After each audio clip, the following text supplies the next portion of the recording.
you're new to my channel. My name is Ijia Bankole, but you can call me YG, and welcome to my channel. And for those of you who've been here, welcome back to my channel, and welcome to today's video where I'm going to be sharing some of you guys' unpopular book opinions. I think 2 days ago I posted on my Instagram. If you don't follow me, make sure you go follow me for real-time updates and all that jazz. But anyways, I posted on my story for some of my followers to give me their unpopular book opinions, and I'm going to be sharing that with you. I also asked some of my friends that read for their opinions, so I have that in my note app, and then I'm going to be sharing some of mine along the way. But anyways, without further ado, let's start this video.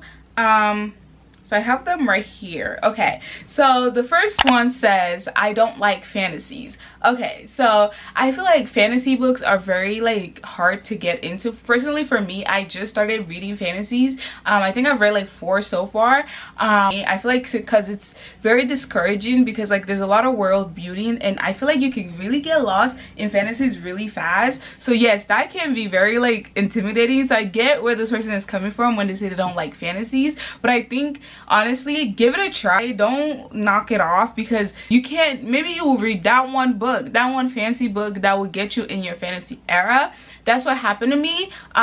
Fourth Wing was my first fantasy book, and at first, when I started reading it, it was very hard for me to get into Fourth Wing, but then I gave it a chance. I did not DNF it because I was, but then I gave it a chance. I was like, let me try to keep reading, because again, I'm used to more mystery, thriller, and then romance. I'm not really a full romance girl. I'm more mystery girly, but I kept reading Fourth Wing, and then in the middle it started picking up and stuff started getting real, and I'm like, wait, now I understand why people like this book. So honestly, it might just be that one book that you pick up, maybe because you see it on BookTok or BookTube, or you just want to read it, that will get you in your fantasy era. So to this person, give it a try. Just give it one more try. Don't knock it off yet. Don't knock off fantasy yet. One more try for me, please. Okay, and the next person says, I hate when the driving force in romance books is just miscommunication. Baby, yes. Oh my god, I hate when there's miscommunication in a book. Maybe the first couple of pages, maybe, yeah, not pages, chapters, yeah, but then when they start getting good, and it starts oh, they got together and things are getting good, and then you throw in another miscommunication halfway through the book, that pisses me off, and that makes me really mad. And I think that's why I cannot really be a full, oh, I'm a romance girly. So I get so mad when they throw in these miscommunications, and a lot of these books, romance books, that's why they feel repetitive, because a lot of them just have miscommunications, and I'm just okay, no. Please don't. So I definitely agree with this person. I can't stand that it's majority miscommunications. Can we try something else? Please. Anyways, okay. Next person said, Love in Other Words was a nice read, but I don't think it was as good as all the hype. Literally, this is funny, because I read Love in Other Words before the end of June, and I really was hoping for it to be a 5 out of 5 because of the hype it's been getting, right? Because I'm oh, a lot of people this book, so let's see the hype. No. it was not. I didn't get the hype. I really did not get the hype. In the beginning I was liking it, but then towards the end I was just what? No, I just didn't get it. I didn't get it. It was a 4-star for me personally, and it was a really good read though. It was really fun, but it just, I didn't understand the hype. It wasn't a 5 out of 5. It just didn't do it for me, personally, but that's just my opinion though. So I agree with this person. Okay, another one is, I'm not the biggest fan of picture perfect ending romance sometimes. Yes, I get that. But also, I think we also have to really think about it, because it's fictional, and a lot of time fictional stuff, you want it to be perfect. And I think a lot of time these authors, they just want to basically write what the their audience are gonna read. A lot of people think of it as when people read, they want to escape reality, right? I get where you're coming from, but I kind of don't agree with this one. So yeah, that's my take on it, but you're very valid. Another one is, the worst trope ever are love triangles. Oh my god.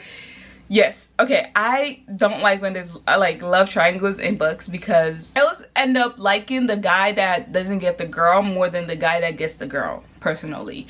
And I think that's why I can never get into The Summer I Turned Pretty. This is another one. It just wasn't for me. The love triangle just, it throws me off. And then the worst part is they're brothers, so I'm like, oh, this isn't like, oh, my, you know, best friends, whatever. No, these are brothers that you're in. Like, I couldn't get into that. So I definitely agree with this person. I see where they're coming from. They're definitely valid. Okay, another one is, I know Colin Hoover is controversial, but I actually enjoyed Verity. I agree. I definitely agree. Okay, when I read Verity, I really enjoyed Verity. It was really good. I felt like she really grabs like the tension, the mystery, the scary parts of the book. She really grabbed it. So yeah, she's still a person at the end of the day, and these are her hard work. So yeah, that's my take on Colin Hoover. I agree with this person. I enjoyed Verity a lot. Like, it's one of my favorite reads. Another one is, this one, literally, I just kind of talked about this one. This person says, The Summer I Turned Pretty is overrated. Yeah, yeah. I agree. Honestly, I kind of agree. I don't know. Maybe because it's not my type of, like, situation, I guess. I don't know if that's the right word to use. I read the first book. It was a great read. I just, again, didn't see the hype with it. Like, I heard people saying that the show is better than the book, or the book was better than the show, because obviously they did change some stuff around in the show. But I personally could not get into it. I still have yet to watch the show. Maybe the show will be different from the book, but when I read the book, the first book, I enjoyed it, but like, it wasn't a 5 out of 5. I wasn't like, oh my god. Yeah, no, honestly, I pissed out Conrad the whole entire time, because he was just doing too much. One is, I actually enjoyed the No Quotient Style and Normal People. I didn't read the book, so I really can't say, and I kind of don't understand what the No Quotient Style was in Normal People, because I haven't read Normal People, so I don't really have a take on this but I guess I need to read Normal People in order for me to understand. Another one is The Invisible Life of Addie Laurel was not good to me. I might be saying that name wrong.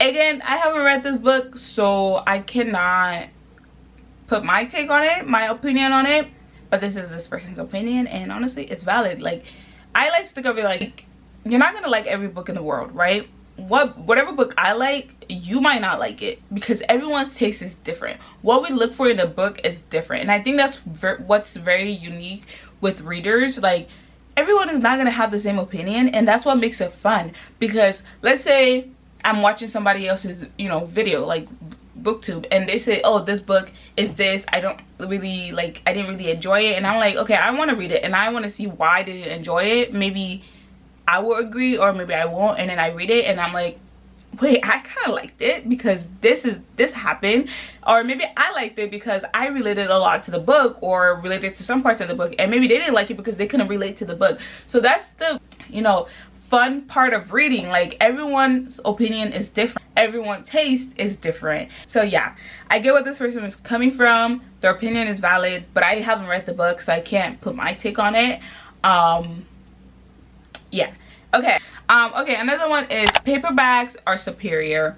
Yes, they are, but honestly, lately I haven't been mad at hardcovers. I used to be that one girly that's like, no, hardcover, no, ew, I'll wait till there's a paperback. But then half the time you have to wait months for the paperback to be published. So then I'm like, ugh, I have to settle for the hardcover. I'm like, god. Yeah, I used to be that brat. Yep, I used to be that person was me. Now I look back and I'm like, why would you do that? But there's paperbacks are superior, but I feel like sometimes hardcovers do have their perks. One of the only reasons why I'm not really for hardcovers is half the time their prints are so tiny, like the words are always so tiny.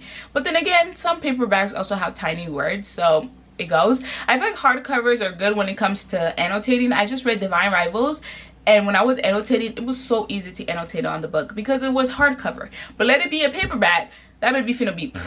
So I agree, but I also kind of disagree because I'm starting to have a soft spot for hardcovers in terms of annotating.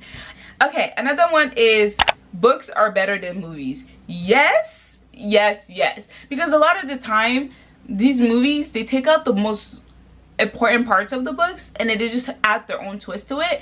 So movies, like when books become movies, I love that because then I get to actually see what I read played out. But half the time I get mad because it's never like the cast that makes sense, and a lot of things are changed. For example, the Ends With Us cast, baby, that's the biggest drama I've ever seen.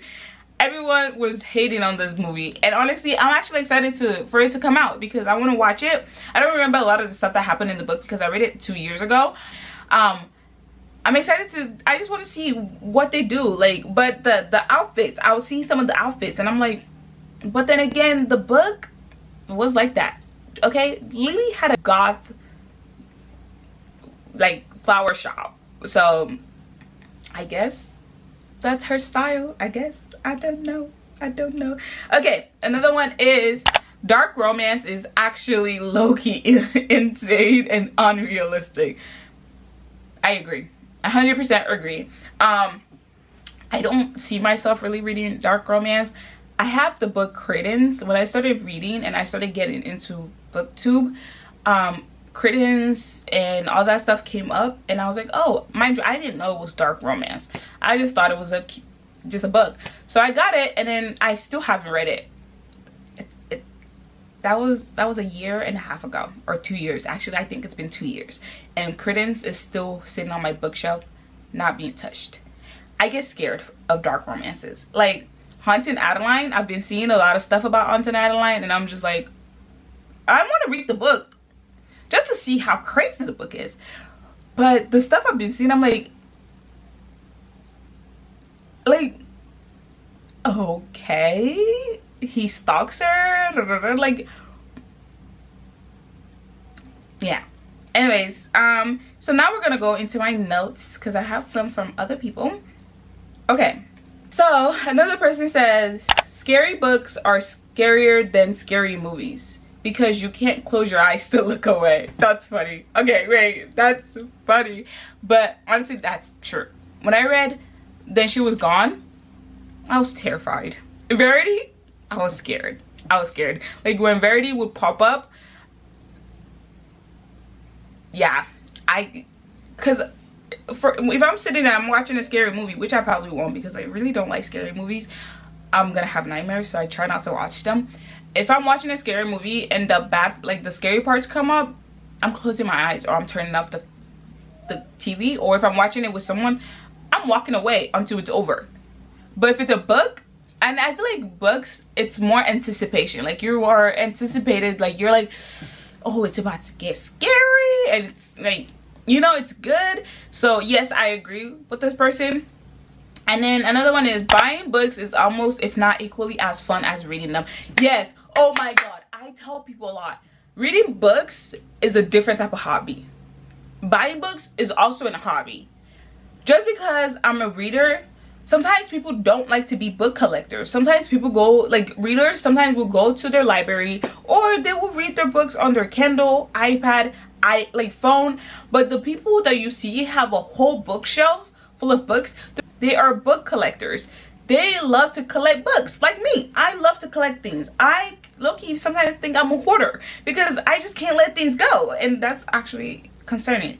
But besides the point, I like to see my books on my bookshelf. I'm so proud of my bookshelf. Being in a bookstore, Barnes & Noble is my favorite place in the world. I walk in there, all my problems is out the door. Smelling the book, seeing the book, like looking at the book and you're like, oh, this looks good. I kind of want, like, I love that. I love taking the books home and you're like, this is mine. This is my book. I don't have to return this to nobody. So yes, I agree with this person. Another one is reading electronic books are very convenient, but I need physical copies because I like the satisfaction of looking at them on my bookshelf. Literally what I just said. What did I just say? That kind of correlates to what I just said, because I have a Kindle. Baby, I love this thing. This is my bestie. We go everywhere together, and she's convenient whenever I'm laying down and I want to read, or whenever there's a book that's 500 pages and it's thick as heck. Like, laying down and I'm reading, they get so uncomfortable to hold, so I would change to my Kindle. I highly agree with this person, because it's just so much better, and it's like the satisfaction, amazing. Like, oh, I just love it. I love looking at my books because they're just so pretty. Like, y'all don't understand, my books are my baby. Like, I agree. Another one is I like when books have super short chapters. It encourages me to read more and for longer. Yes, like, long chapters in books are unnecessary. Why is one chapter taking up 30 pages of the book? It kind of goes into books being 500 pages. This is my opinion, by the way. I don't think a romance book should be 500 pages, and I don't think a book should have longer than 10 pages, like, chapter. That's it. Like, their chapter should just be 10 pages. They don't need to be 30 pages. Baby, it's never that serious. It's never that serious. So yes, I agree with this person, because if the chapter is longer and if the book is longer, like 500, 600 pages, I'm gonna be done. Guys, I have ADHD. I have lower attention span already, and now you're gonna make a book 600 pages, and now I'm forced to sit there. Well, I'm not really forced to sit there. I have to sit there and read that. Ugh, no. And honestly, fantasy books, I understand if they're 500 pages, because there's a lot of, like, world building in fantasy books, so that's valid. But romance, if a romance is like 500 pages, I know they're about to throw a miscommunication in there before the book ends. I just always know, and it always happens, and it always pisses me off, because I'm like, why are we doing this again? We just did this for almost like 10 chapters, 15 chapters. Yeah, that's my personal take on it. But anyways, that's all I have for you guys today. I had fun doing this. All these opinions are very valid. If you guys want to participate in the next one, because I'm going to be doing this again, go ahead and follow my Instagram. I'm going to put it right here or right here. I don't know where I'm going to put it. Go follow my Instagram so you can, you know, be involved. And also to follow me in real time. I post whatever book I'm reading currently, because like YouTube, it takes a long time for me to get the video out for you guys, but Instagram, TikToks, they're on, like, they're real time there. I post a lot. I post on my story a lot. I'm trying to post more on my feed. I just need to take more pictures. I don't be going out, y'all know this. So make sure you follow my Instagram for real-time updates, and just to be involved in the next type of video like this. I loved chatting with you guys. This video was so fun. I was so excited to film this video. I hope you guys liked this video. I hope you enjoyed it. Thank you so much for all your support, all your love. I love you guys so much. You guys are my besties, and I will see you guys in my next video. Stay blessed, stay beautiful, and bye.